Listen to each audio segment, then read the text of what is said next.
Então, agora nós vamos dar continuidade a um debate que a gente fez na aula 1, que foi sobre a educação e a formação humana, a importância da escola para as classes trabalhadoras, especialmente as trabalhadoras do campo, localizando aí a importância do acesso para os trabalhadores, do acesso ao saber sistematizado.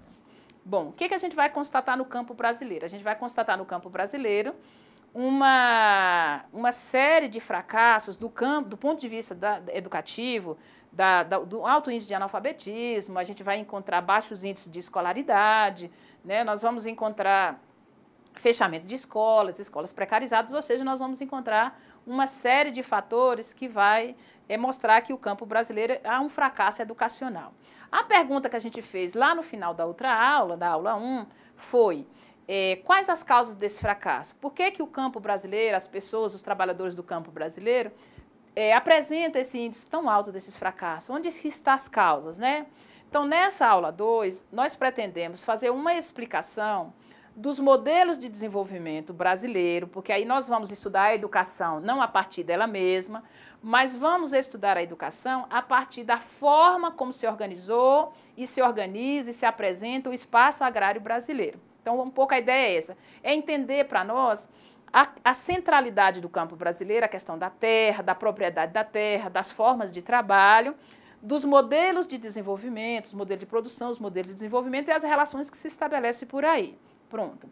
Então, a partir desse modo como se produz a vida no campo, é que a gente vai buscar explicações acerca do fracasso no campo educacional, né? Buscar explicações a partir da dimensão econômica para explicar o fracasso na questão educacional. E na terceira aula, que vai vir depois, a gente vai entender por que os trabalhadores brasileiros, ao conhecer esta realidade, se propõem a lutar por uma educação do campo. Então, não sei se vocês estão compreendendo, mas a primeira aula a gente tratou desse processo da formação humana, a importância da educação e da formação para os trabalhadores. Nesta segunda, a gente vai buscar explicações do fracasso educacional no campo. E na terceira aula, a gente vai buscar explicar por que os trabalhadores, de frente a esse fracasso, faz uma luta não só pela terra, mas faz uma luta também pelo acesso ao conhecimento. Aí nós vamos iniciar essa aula pensando assim, como está organizado o campo brasileiro hoje?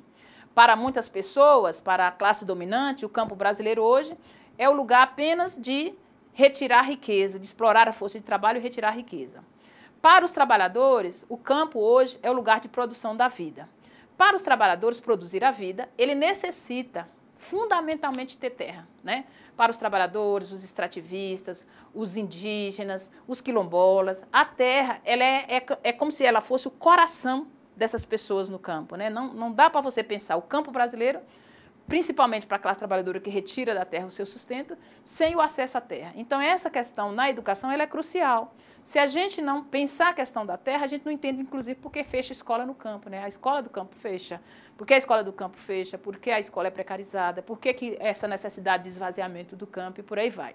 Então, nós vamos começar com alguns dados estatísticos pensando a questão da terra no Brasil, né? Então, desses dados estatísticos, a gente gostaria de mostrar no slide para vocês, do censo agropecuário mais antigo, mas agora nós já estamos caminhando para outro censo agropecuário, pode ser que apresente novos dados, né? A aula ela vai ficando, os dados vão ficando atrasados, mas ainda são dados que nos mostram, né, e que nos conscientiza do grave problema que nós temos hoje no campo brasileiro. Qual é esse grave problema?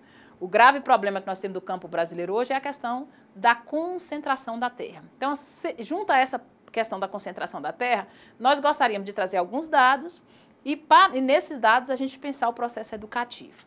Bom, então nós vamos pensar assim, o Brasil, o que é o Brasil? O Brasil é um país de 8 milhões de hectares de terra, mas do outro lado ele tem 5 milhões de famílias sem terra. Ou seja, é um país que tem muita terra, mas como essa terra está concentrada, a gente vai produzir uma série de pessoas sem terra.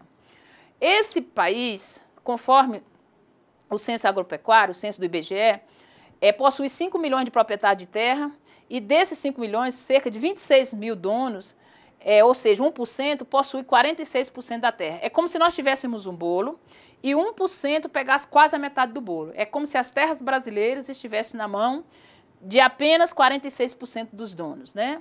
Isso é grave num país que tem muita gente sem terra, né?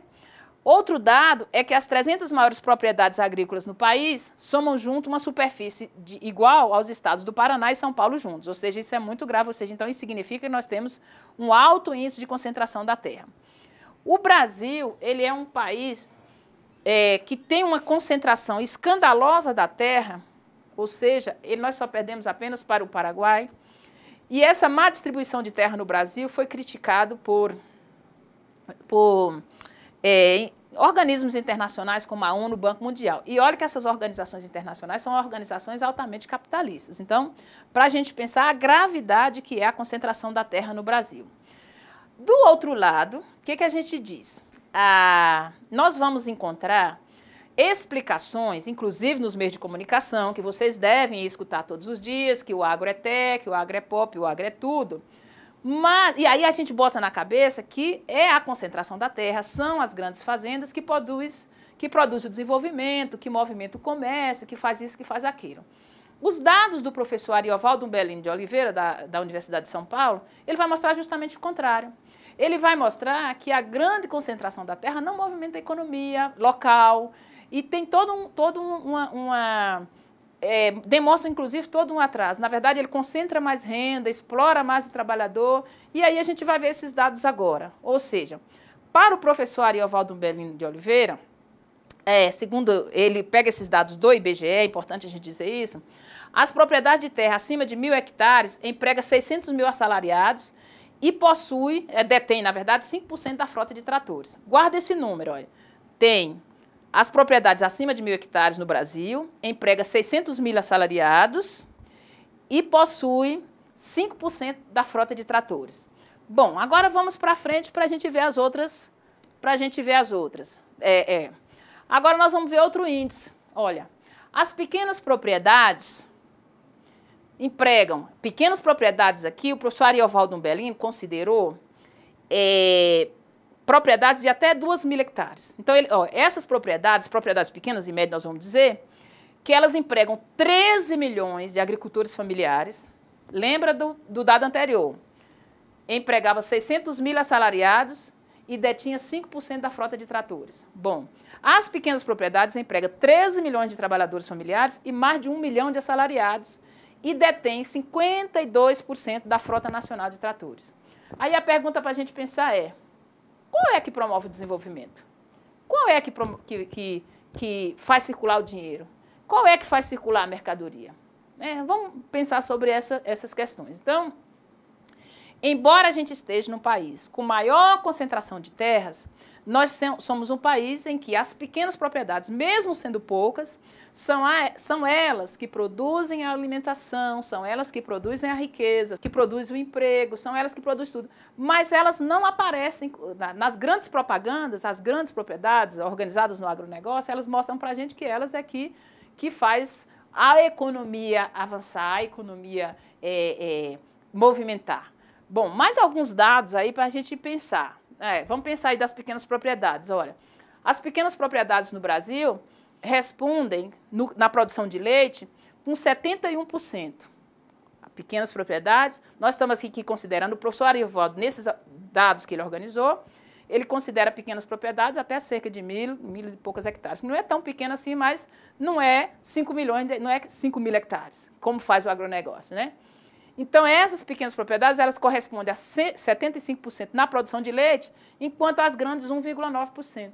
Quem é que produz nesse país? É o Agretec, é o Agrepop? Vamos pensar sobre isso, né? Na produção de suínos também, essas propriedades pequenas e médias respondem por 87%, enquanto que os latifúndios 1,7%. Na produção de café, inclusive aqui em Minas Gerais, que a gente vê nos aeroportos, nas rodoviárias, em tudo que é lugar, que diz que é o grande produtor, na verdade, a pequena propriedade aqui responde por 70% da produção de café, aqui no Brasil, né? Aqui no estado de Minas Gerais, provavelmente. Então, esses dados vão mostrar para nós o quê? Que o trabalhador do campo ele foi alijado do direito à terra, aquilo que nós falamos anteriormente, de que a terra no Brasil, historicamente, ela sempre pertenceu aos grandes proprietários, os escravos não tiveram direito à terra, os indígenas foram destituídos do seu direito à terra, os pequenos proprietários, os libertos não tiveram direito à terra, mas mesmo assim, os poucos que tiveram direito à terra são aqueles que produzem nesse país, são aqueles que ajudam no processo de trabalho, são aqueles que produzem o trabalho, são aqueles que produzem a boa alimentação e tal, né? Então, esses dados sobre a propriedade da terra e a produção da terra, que são importantes para a gente pensar a educação do campo, a gente há de perguntar assim, como é que eles chegaram até aqui? Como é que esses dados chegaram até aqui? Como é que nós chegamos a um patamar de um país com o maior índice de latifúndio no mundo, né? Só perdemos para o Paraguai. Como é que isso chegou até aqui? A discussão de quem discute a questão agrária, eles colocam que a raiz disso, o problema disso está no modelo de desenvolvimento da agricultura que foi desenvolvido no Brasil. Bom, para os estudiosos da questão agrária, no Brasil até então, nós tivemos 3 modelos de desenvolvimento da agricultura. Um modelo que é chamado de modelo agroexportador, né, que dura os primeiros 500 anos e tal. O segundo modelo, que é um modelo de agricultura urbana industrial, e o terceiro modelo, que é o modelo atual, que é o modelo do agronegócio. Bom, o que foi o modelo agrário exportador, considerado pelos estudiosos da questão agrária? Foi um modelo, né, que a característica principal dele, nós poderíamos dizer assim, foi o latifúndio, foi a monocultura, a utilização do trabalho escravo e a venda para o mercado externo, né? Então, vamos pensar aí desde a chegada dos portugueses, né, lá em 1500, até mais ou menos a década de 30 do século XX. Né? Então, esse modelo de produção agrícola, ele era organizado tendo em vista apenas o consumo e a exportação para a metrópole portuguesa. Né? Então, pensava sempre para fora, né, e tal. Então, a possibilidade, nesse modelo, dos trabalhadores terem acesso à terra, foi uma possibilidade muito remota. Né? Então, nos primeiros 350 anos de história, o que é que imperou? Tinha uma livre ocupação da terra brasileira, mas, do outro lado, essas terras pertenciam à coroa portuguesa e impediam que os camponeses e pobres e os escravos pudessem ter acesso. Então, só quem já era rico, já era doado pela coroa portuguesa e tal, que podiam ter acesso à terra. Com a libertação, entre aspas, dos escravos, a ideia era que a terra fosse dividida entre eles, já que foram aquela parcela da população que tinha gerado a riqueza do país. Isso não ocorreu na história brasileira. Então, aquilo que nós chamamos de libertação dos escravos, na verdade, o professor Florestan Fernandes fala que foi um processo de abandono mesmo. Né? Então, muitos deles, eles não tiveram, foram abandonados, quer dizer, a partir de hoje vocês estão libertos, mas também não tem casa para morar, não tem terra para produzir, não tem nada, então ficou totalmente ao léu, totalmente abandonados à própria sorte, né? Muitos migraram para os centros das cidades, foram trabalhar em portos, porque tinham força física, né? A única coisa que eles tinham, então, a única possibilidade de trabalho que os escravos poderiam ter, né? Os ex, os libertos, era fazer carregamento nos portos, né? Carregar os navios. Então, eles não tinham acesso ao trabalho. Muito bem. A partir, então, da libertação dos escravos, a lei de terras impediu esses escravos de terem a terra. Quer dizer, se nos primeiros 350 anos a terra era livre, o ser humano era aprisionado. Quando o ser humano se tornou humano e foi liberto, a terra ficou aprisionada pela lei de terra de 1850. Então, a gente já pode compreender que nesse país todas as tramas, todas as artimanhas foram feitas no sentido do trabalhador não ter acesso à terra, que é algo tão importante para ele. Muito bem. Então, esse modelo, é importante guardar essas questões básicas aqui. Qual era a característica básica? Vamos guardar essas características. O latifúndio, a monocultura, a utilização do trabalho escravo, a venda para o mercado externo. É importante guardar essas características desse modelo agroexportador, que começa lá em 1500, porque a gente vai observar como é que o latifúndio sempre acompanhou os modelos no Brasil. A questão da monocultura sempre acompanhou os modelos de trabalho de agricultura no Brasil. A utilização do trabalho escravo, nós podemos dizer que a exploração do trabalho sempre acompanhou. E a venda para o mercado externo, ou seja, sempre a produção visando sempre o mercado externo, né? Então, o outro modelo de agricultura que ocorreu no Brasil foi o modelo de industrialização dependente. Quando é que esse modelo tem início no Brasil? Então, o modelo de agroexportador, aquele que a gente explicou anteriormente, ele vai desde a chegada dos portugueses até os anos 30 do século XX no Brasil. Esse modelo, ele começa a dar sinal de esgotamento quando a gente só produzia para o mercado externo.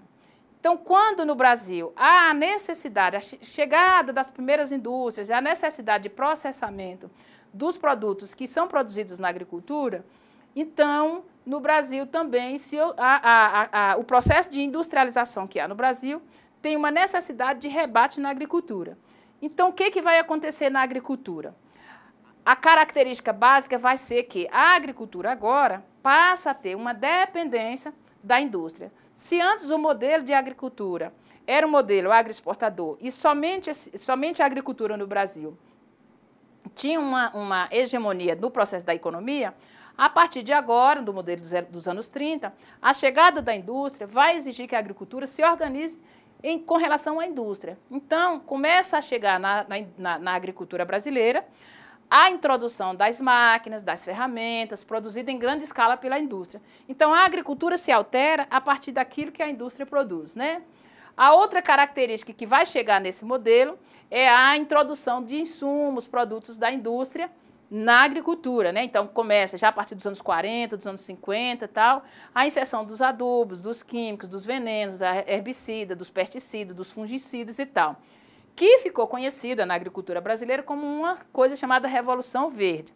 O Graziano da Silva chama essa revolução de Revolução Dolorosa, né? Ele diz que não foi uma Revolução Verde.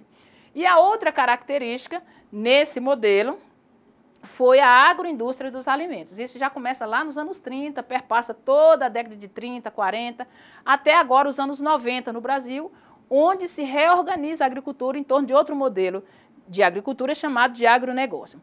Quais foram as consequências desse modelo da industrialização dependente? Bom, repare, se agora a agricultura passa a não necessitar tão somente mais da força humana, que se agora tem a introdução das máquinas, a introdução de ferramentas novas, o que vai ocorrer na agricultura? Vai ocorrer na agricultura uma liberação da força de trabalho. Essa liberação da força de trabalho e a necessidade de concentração da terra, vai ocorrer no Brasil um êxodo rural altíssimo, né? Aumento da pobreza, desigualdades sociais no meio rural. Para vocês terem uma ideia, nos anos 30, nós tínhamos cerca de 60%, 70% da população no campo. 50 anos depois, esse dado se inverteu. Hoje, a nossa população brasileira está mais de 70% no campo e menor índice na cidade. Por que era necessário para esse modelo o campo ficar vazio?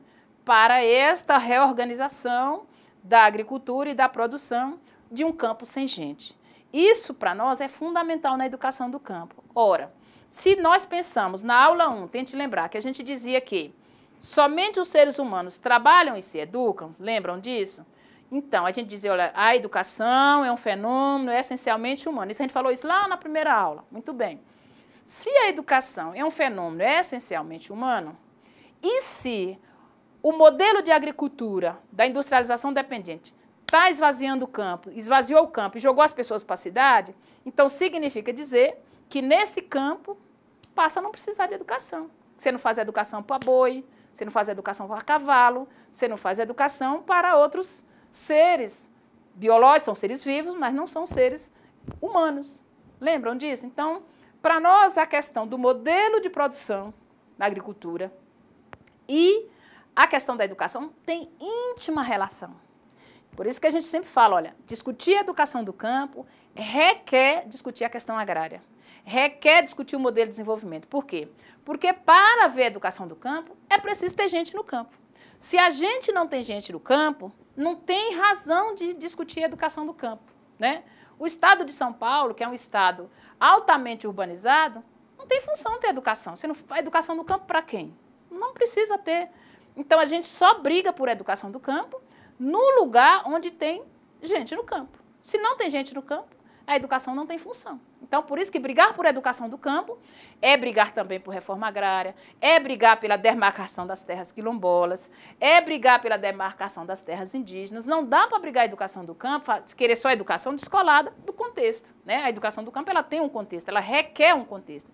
E se esse contexto não tem gente, não tem função a educação do campo. Então, quem pensa a educação do campo descolada desse contexto, vai me desculpar, mas está profundamente equivocado. Profundamente equivocado. Então, é uma educação muito ilusória, né? É ilusória, porque pensar a educação do campo é pensar ela com forte ligação com a dimensão da terra.